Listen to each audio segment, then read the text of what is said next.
Now at 5, Indiana lawmakers are working to expand access to contraception. This comes after they approved a near total ban on abortion. As CBS 4's Kristen Eskow shows us, pharmacists would prescribe birth control instead of a doctor. A proposal similar to this one was introduced during the special session as a House amendment. It failed by only one vote after several lawmakers who were opposed to voting yes said they wanted to learn more about the idea before voting in favor of the measure. While earlier, lawmakers started to have that discussion.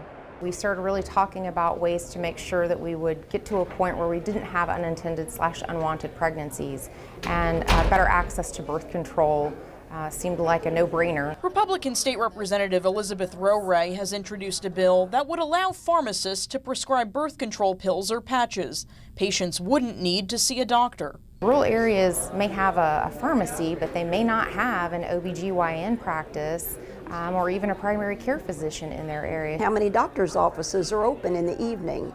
Saturday, Sunday, or holidays. Retired OBGYN and Democratic State Representative Rita Fleming has pushed for the proposal for several years before its first committee hearing Tuesday. I think that a developing awareness of the need for greater access to contraceptives finally drove this to the forefront. The bill would require patients to be 18 and older and return for a follow-up visit to check for any side effects. Veronica Vernon of the Indiana Pharmacy Association testified in support of the measure.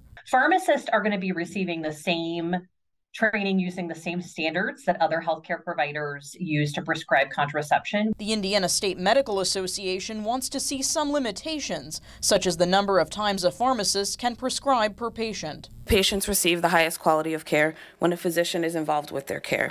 The committee didn't take a vote on the bill this week since lawmakers are expected to make a few changes. The committee will vote on those amendments and the bill itself at its meeting next week.